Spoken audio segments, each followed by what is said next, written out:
Hey guys, welcome to the Heart of David. Hope you guys are all doing well wherever you happen to be in the world. I'm gonna talk about two topics today, and the first thing I'm gonna talk about is a dangerous belief system, false doctrine that's going around, and I think you do well to learn what that is, and what it is. It's partly true, but you'll see. I'll explain that. And the second thing I want to talk about is, just give me a second.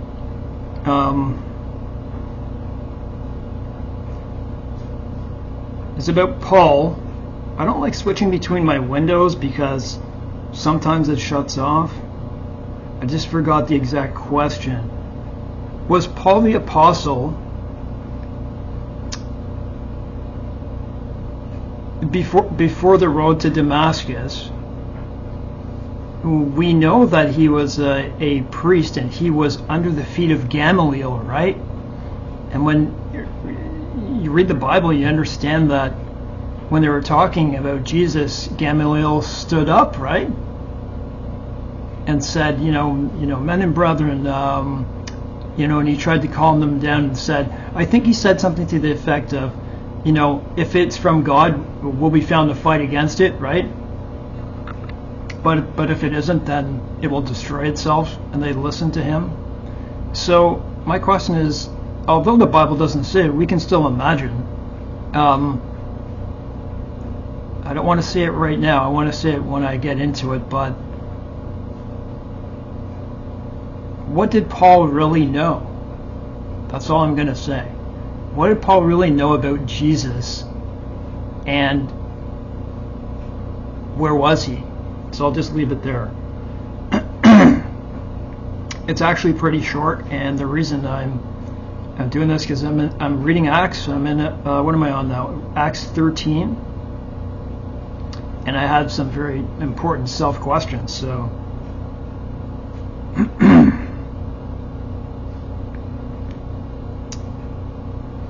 If my video happens to cut out, I'm always going to do an extra link at the end.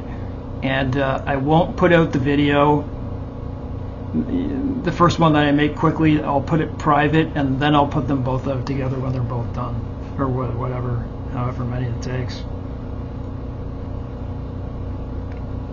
So I just want to bring you to I'll tell you what it was first that made me want to do this. Give me a sec.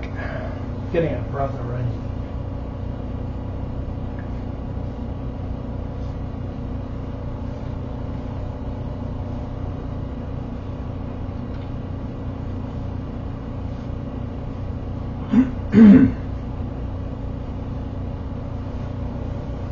Putting food on my stomach makes me feel better, but the more I eat as I go along, starts to squeeze my LES, my lower esophageal sphincter, because I guess just the food starts to build up and it doesn't relax down there. Okay. So like many of you, I enjoy watching Christian YouTube videos if they glorify God, if they're truth. I recognize that I'm at a point in my life, like I said in another video. Sorry, I should turn off my dryer. Just give me a second. I didn't know it was on because, I can hear my stove there. I timed my stove. So when I shut my stove off, it takes 55 minutes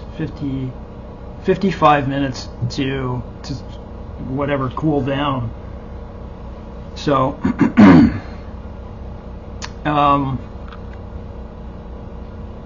I said in another video that I'm at a point where I understand that I can't be tricked. There are things that could make me question things, right? And there are those things, well, that is the impossibility and the endless search, the searchless nature of God, right?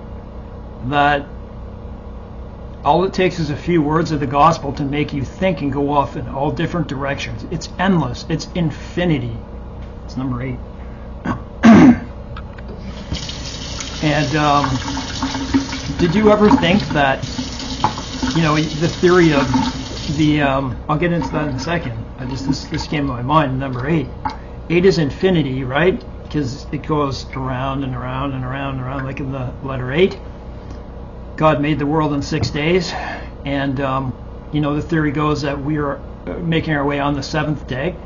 That when Adam, that was 6,000 years ago, we're going to rest for the millennium, which is going to be the 7,000th. We'll go through 1,000 years, and I believe we'll be glorified, but there will also be regular humans, and I can't be totally sure about what's going to be there, but I can read from Scripture. But at the second coming, we will be changed. That's what it says. So, but about infinity, just think about it. The millennium is the 7th day, which means, what is the 8th day? When we go into infinity. Because if they're still talking about 1,000 years, we're still in time. Time hasn't ended, right? When they say the end of days, the end of time, the end of time means like my watch, like my clock, like you and I go by and are beaten down by time. Anyone who has a lot of responsibilities understands what it's like to be oppressed by time. You never have enough time, type thing. And learn to be patient, right? But okay, let's talk about this doctrine. I don't believe it's a purposeful doctrine. Some, you never know, and so I think this mostly comes from beginner Christians who are reading the Bible, who understand the Bible, but are still swayed a bit, right? And I can tell by this person. I have nothing against this person. I was angry at first, but I realized you can't be angry at another brother.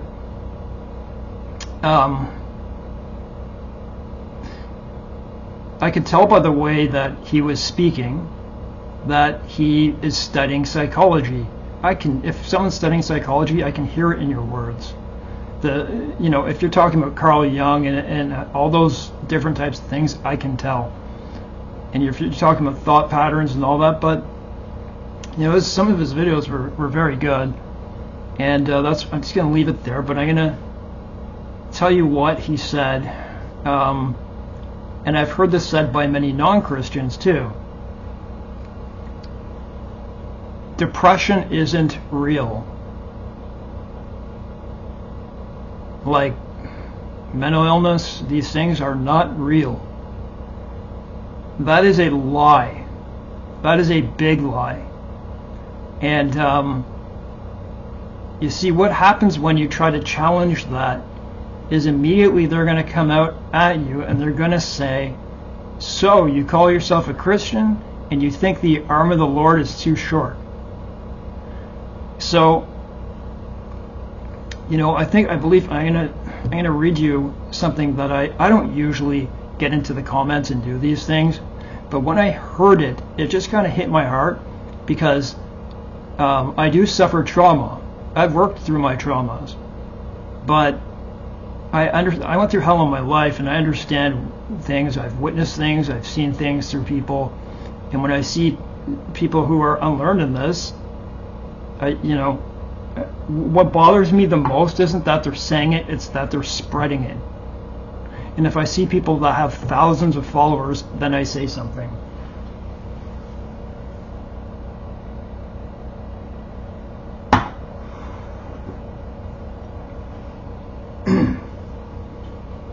So,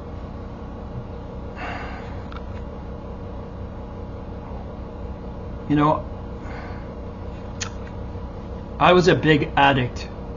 Okay, I was to benzodiazepines, and my life was hell. And I don't know. I was going through trauma, anxiety, panic disorder, all those types of things, and probably complex trauma. complex PTSD. I've never gone for that diagnosis, but I understand. In any case, and I'm not ashamed to tell people. So, I've been in places, psychiatric wards, okay? I have. I've been in psychiatric wards. And I've witnessed many things. And, from someone else, they're just going to say that it's just the devil. It's just the devil. But it's not. In some cases, can people be demon possessed? Absolutely. But if you look, and I just did this, I just passed this class, okay? I got the highest marks for this too. I'm not bragging, but I got the highest marks, which means I understand it. fMRIs and MRIs show that people who have trauma, their brains are rewired. Do you know that? They're rewired, and you have no idea. How about bipolar people? I've witnessed a person who, or many people, a friend with dementia who would disappear for days on end because he would find himself in a mania, right? And this person that I witnessed up in person was trying to climb the walls of a building. He was climbing up the pipes, and he just was trying to do that, and people were trying to help him to keep him safe. They have to be monitored and all this, and a person's going to say, well, God can heal anything, and he can. And all I'll say is this: in my life, I was repeatedly trying to take my own life because I had so much physical pain. And that pain that I have now, although I've worked through these traumas, those things, I'm going to have those scars. I'm not going to forget those things. God has forgiven me. I am saved. But my legs burn. So this person's saying that God is outright going to take the spinal adhesions and the inflammation in my spine and just take it away. And I've yet to hear that story. Yes, there are miracle stories, and God did miracles in my life, and the arm of the Lord is not too short. But basically what he's saying is that, so let's just go through the conversation, okay?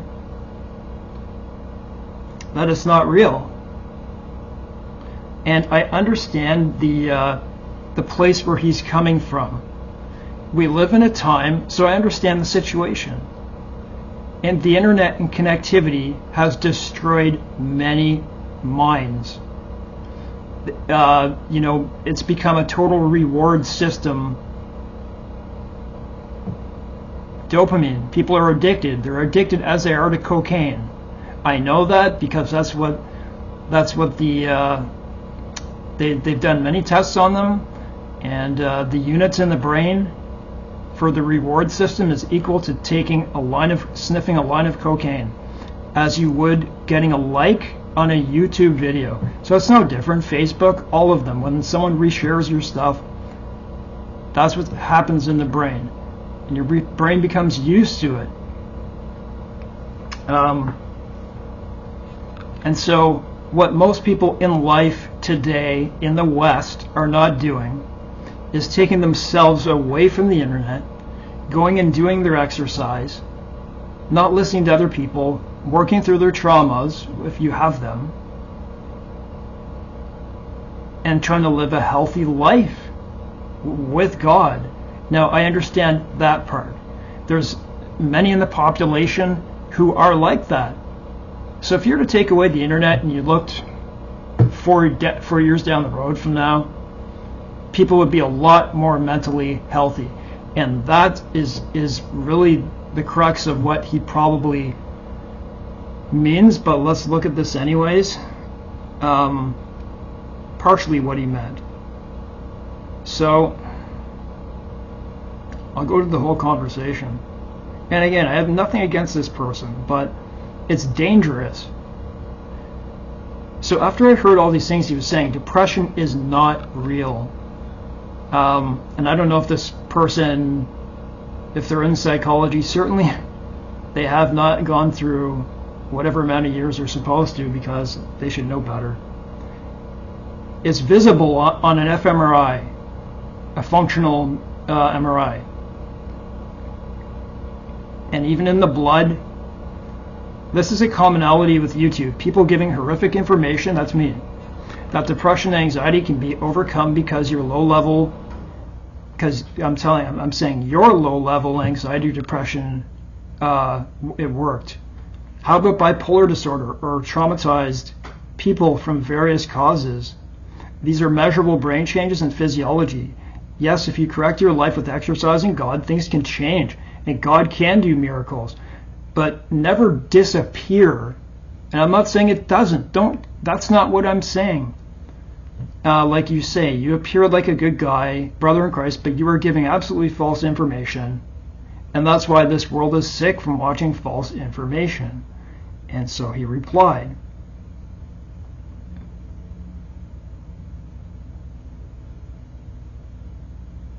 I have a map of the psyche class. And I've talked extensively on how trauma, cluster B, personality types, etc. can be forms of demonic possession in one way, shape, or form.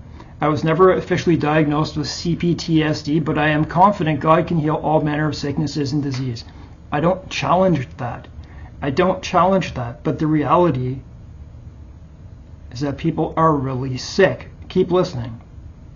I'm confident God can do so because I was on the brink of neurosis multiple times. This is him. And was able to heal me back to life. That's good. And I say, I do believe God can heal the mental, but only to a certain degree, meaning that scars are always left as reminders. I have personally witnessed a bipolar man climbing. I have many stories, okay?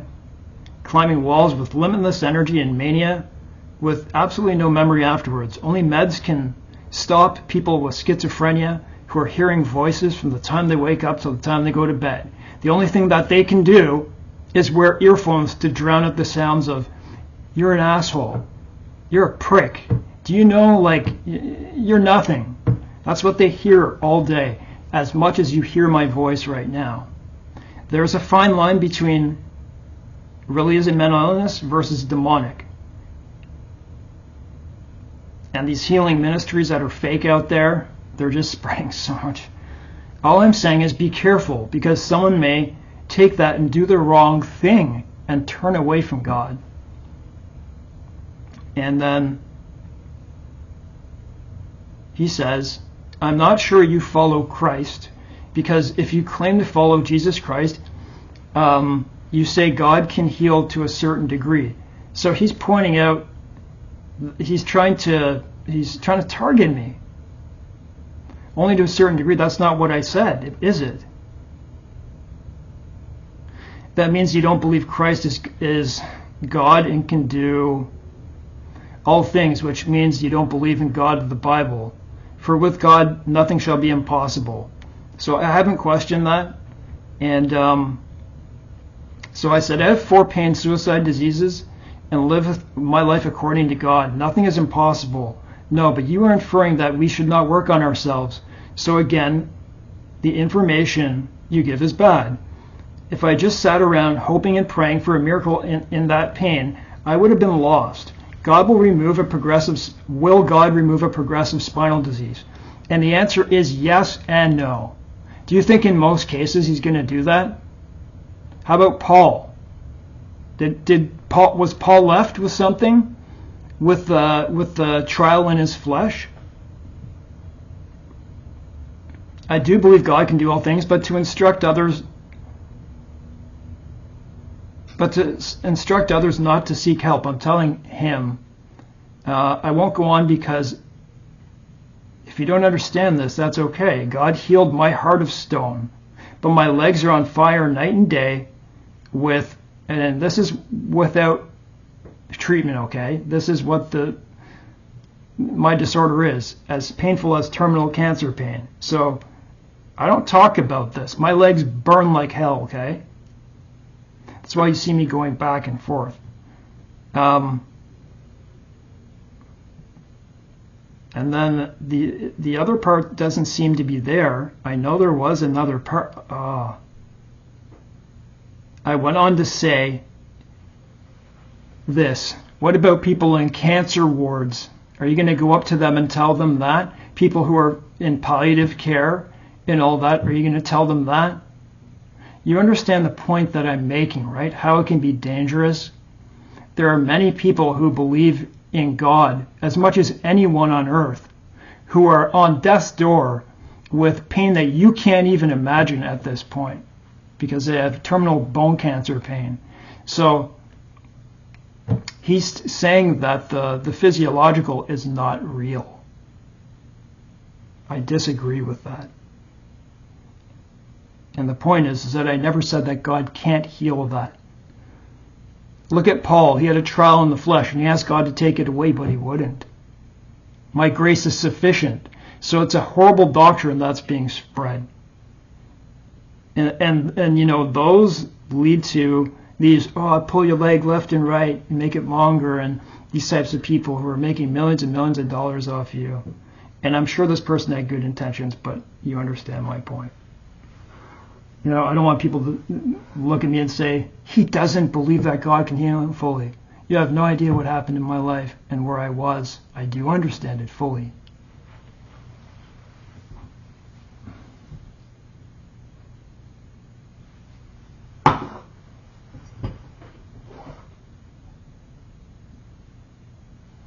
You know, yesterday, I have what's called complete damage of my neck and shoulders, okay? All the way around. And when I type and do my university, I got to do a lot of typing. I got to do research papers. And not just research papers, I have to do other stuff too. It takes a lot of typing, about maybe 3 hours of typing a day. I would say not every day, but some days like yesterday. And it set off trigeminal neuralgia. It made me feel like I had teeth that have long been taken out because of those attacks. I'm glad I don't have those teeth now because it would really hurt if I did. Does that mean I don't believe in God? No.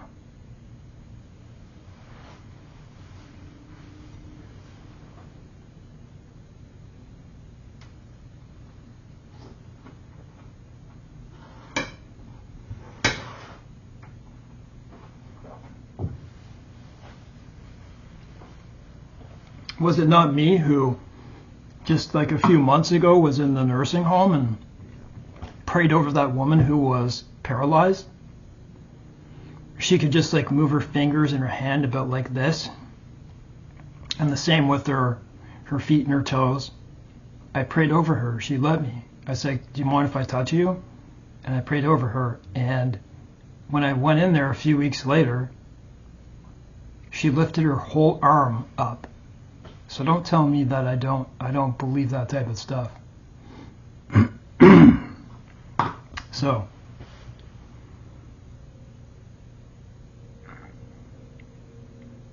you know, I just want people to understand the truth. That's it, man. That's it. Let's talk about Peter for a second. I finished last night, man. I recommend you watch this. Like, it's 6 hours, it's like 6.5 hours, but I finished it last night. From the point of John the Baptist in Jesus of Nazareth. That is the best depiction of Jesus Christ. It's at least on average with Jim Caviezel, but that was kind of a different movie that served its purpose too. But the whole life of Jesus, just nothing compares to that one, I don't think. It's, you know,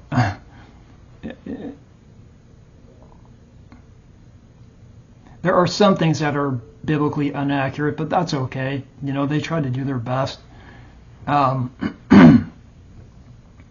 Yeah, I just recommend you watch that. It was that movie that made me start to think, you know, what really went on at certain points. Like, People today call Peter, Peter was a coward and stuff, and I understand that would that be the real name to call him? Maybe. Oh, that's a question I was going to say. Was it because of, when they were in the upper room, he said, Lord, I will never, was it in the upper room? But in any case, it was around that time. He said, Lord, I will never leave you. I will die for you. And he says, truly, I tell you that you'll deny me 3 times, and then the rooster will crow.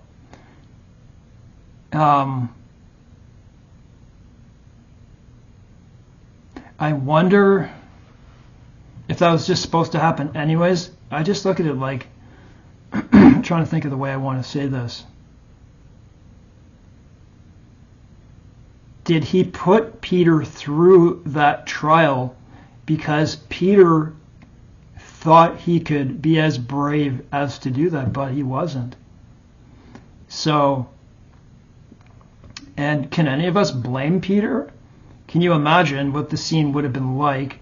There would have been people who hated Jesus, that were willing and looking for people, and there would have been people that remembered all the miracles of Jesus that would have been around. And the girl, were you not one of the followers? Your language betrays you. I wouldn't call him a coward because there would have been many people around, but that changed, right? He wept bitterly after that, and that obviously changed him, and then he saw the Lord. But I wonder, Paul, I'm just reading Acts, and it just happens to coincide with watching all Jesus of Nazareth last night. Sorry, I'm having a lot of trouble with my throat.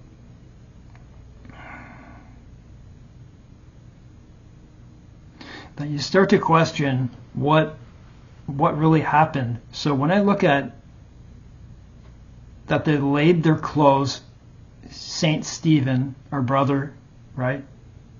That they laid the clothes at his feet of a man named Saul. So Saul was there. Saul witnessed a testimony that could not be disputed. It was so overwhelmingly true that not even Paul could. We can only pretend to know what happened. But I started asking myself, when I watch what happened in the Sanhedrin in Jesus of Nazareth,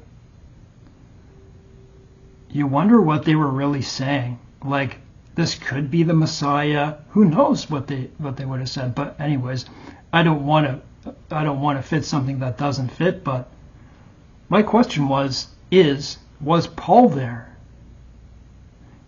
If he was at the feet of, if he was taught by Gamaliel, right, and he was much above his brothers, he was part of the council, so it would make sense that he was in there hearing all the things about Jesus Christ, would it not? Have you ever looked at it that way? Because it matters to his whole experience, even before the road to Damascus light, right? And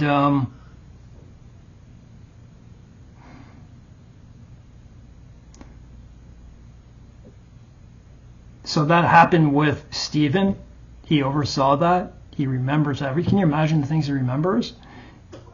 Was he at the cross of Christ?